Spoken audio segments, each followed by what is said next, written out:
guys, it is April from Getting Hooga With It. Today we are going to pick my next read. I did my January TBR and one of the prompts that I got was to do a try a chapter tag for thrillers.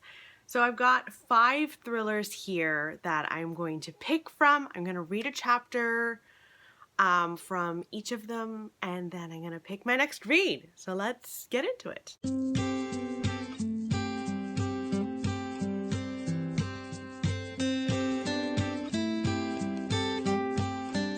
Let's go through one by one the books that I had chosen from that January TBR video. One of them is disqualified because I've already read it. It's My Sister the Serial Killer. I read it. I will say more about what I thought about it in my wrap-up, but spoiler, I really liked it. That one's out. Next is the Chestnut Man. I've also got an arc that hasn't come out yet. Darling Rose Gold. I've got Miracle Creek, which is more of a literary thriller. The Dry. And I thought that I'd add one in. This was in my gifted prompt, and it's Blindsided by Karen Slaughter.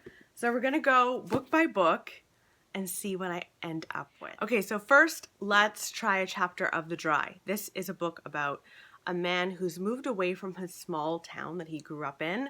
I think he's become a detective of sorts, and his best friend from childhood and his teenage years is killed along with all of his family, and he is going back for the funeral, and he gets a note that says, Luke lied, you lied, be at the funeral. And it seems like something that happened in their teenage years is reeling its ugly head. So let's see what I think of this. Looks like it's just a prologue, so it'll be short. Okay, so I should mention that this takes place in Australia, and it's called The Dry because I guess they're going through drought.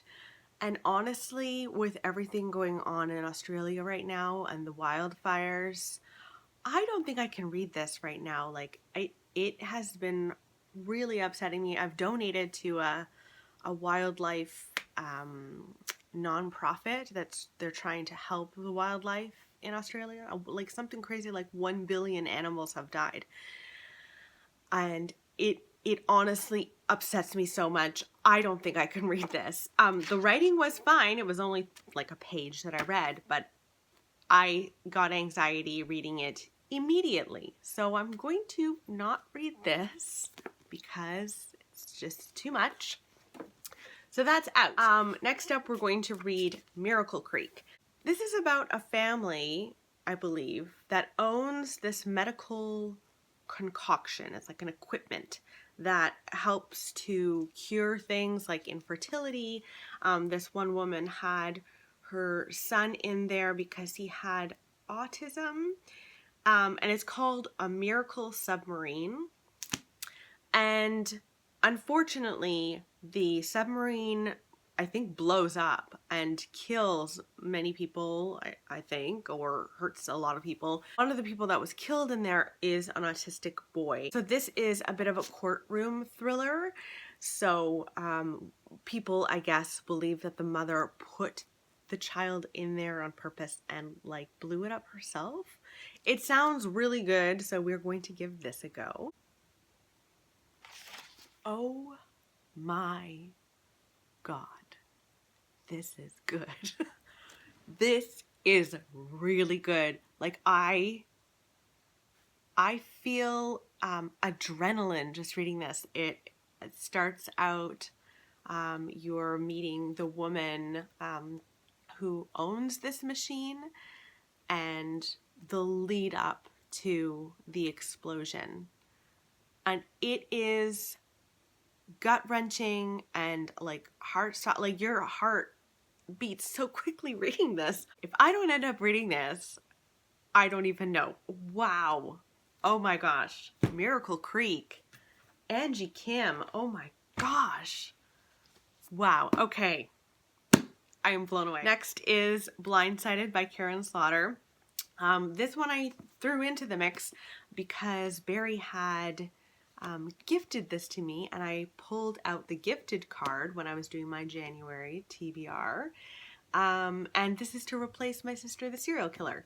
So, this is definitely an option. This is the first in the Grant County series, and we follow a woman who is a medical examiner and pediatrician, and she is on the case. Basically, she is called in because a woman has been found stabbed to death at a diner, and then someone is crucified, and it looks like these are like religious related murders, and I think it's a serial killer.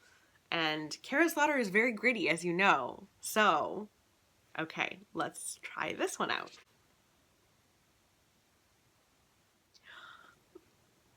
I love it when I'm reading good books, and there are so many good books that I can choose from. Okay, this was fantastic.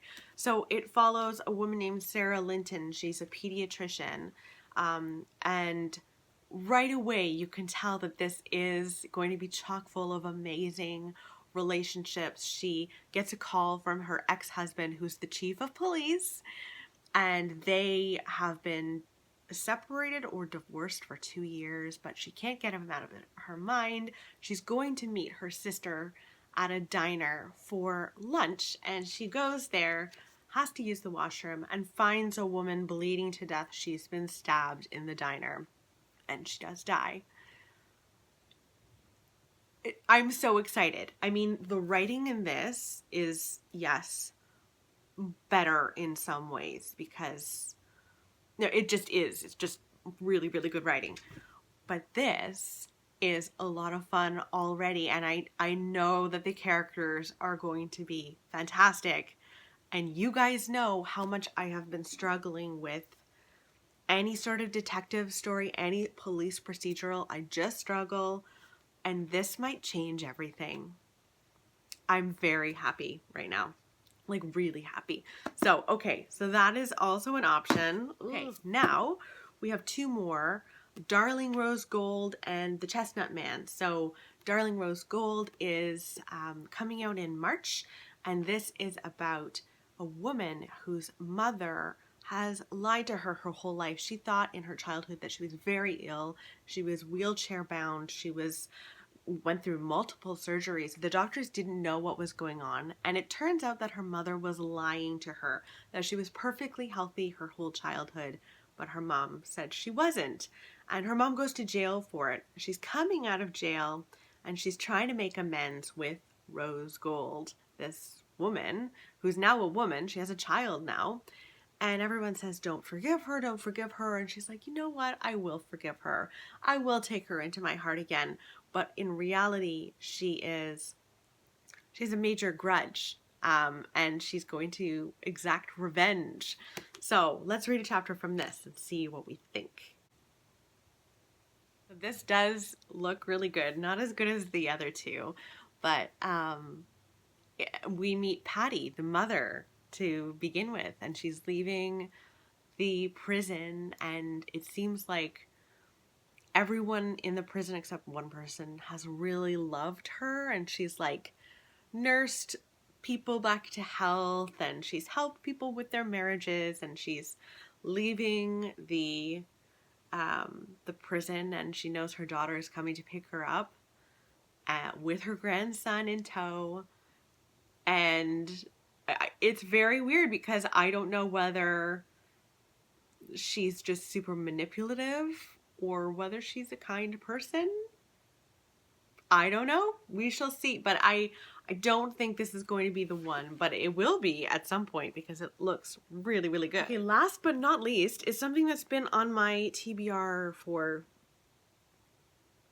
2 months, something like that. A long time. It's The Chestnut Man, and this is by the guy who wrote The Killing, which is a TV show that I really, really loved. This is a police procedural, and it's chunky, but apparently it's really good. It's about a serial killer who leaves behind these little chestnut men, like these little figures at his at the crime scene, basically. And it's about people trying to track him down and find him and stop him. So let's give this a whirl. Ooh, it starts on Halloween, 1989. That sounds like a lot of fun. Ooh. This looks good. Very gritty, very, very, very gritty and bloody right away. We meet a man who's thinking of retiring, and he's like going over the conversation he's going to have with his wife because he's supposed to retire, but he doesn't really want to. So he's going over that when he's on his way to a farmhouse. And when he gets there, there are multiple dead bodies, and there are 2 children. One is on the brink of death, and one is alive. And then he's hit or something like that, and everything goes black. So that's exciting. That takes place in 1985 or 1989. And then the next chapter takes place present day in October. It really does look good. I think still it's like out of the 2 of these, I think that I'm going to go with Miracle Creek just because I feel emotionally invested. Like these characters are already rich in like 2 pages, 3 pages. So I think I'm going to go with Miracle Creek, and then most likely I'm going to go read this right after because yay. I love doing try a chapter tags. They're really fun. Let me know in the comments below if you think I should have picked something else. If you've read any of these, what you thought of them. Hopefully you liked them because I'm pretty excited about these books. Okay, I will talk with you soon. Bye guys.